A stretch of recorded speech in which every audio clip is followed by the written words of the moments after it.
His teacher.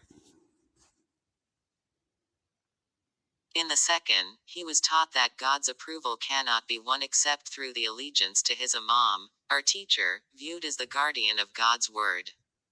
In the third, he is instructed into the nature of his imam. In the fourth, he is taught that Muhammad was not the last of the prophets, and that the Quran is not God's final revelation to man, an implicit breach with the teachings of the Quran. The fifth and sixth elaborate on the allegorical nature of the outward practices and customs of Islam. The seventh held that both humanity and creation were one, with all phenomena existing as a fraction of the whole, including both creative and destructive power.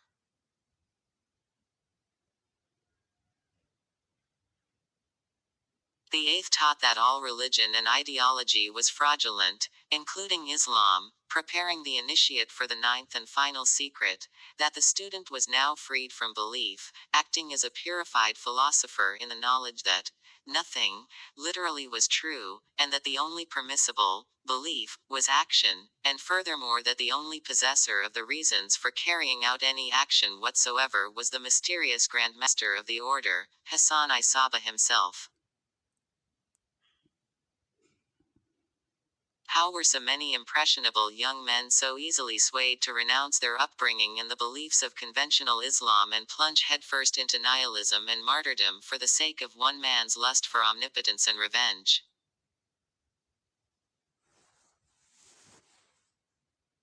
Deep within the maze-like fortress of Alamut, Hassan had constructed a lavish artificial paradise, replete with beautiful gardens, music, flowing rivers and ravishing dancing houris to bedazzle the eyes of would-be converts, unwittingly drugged with liberal amounts of hashish, from where the order derived their namesake.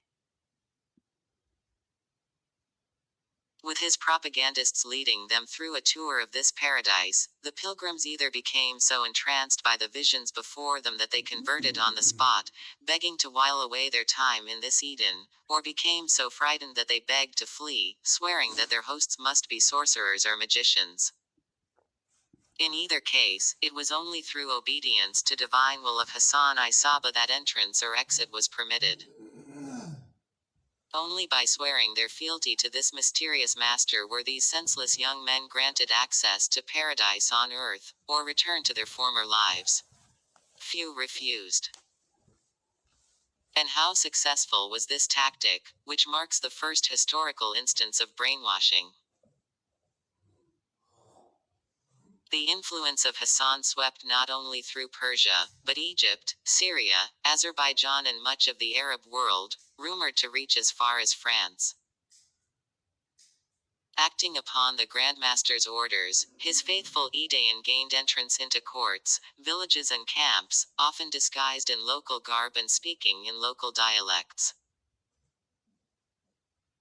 After gaining the trust of those rivals they were ordered to infiltrate, they assassinated each target by dagger, always in full public view and always in daylight. It is worth noting that the Hashishin were never permitted to murder a civilian. Their first target was Hassan's old rival, Nizam al-Mulk.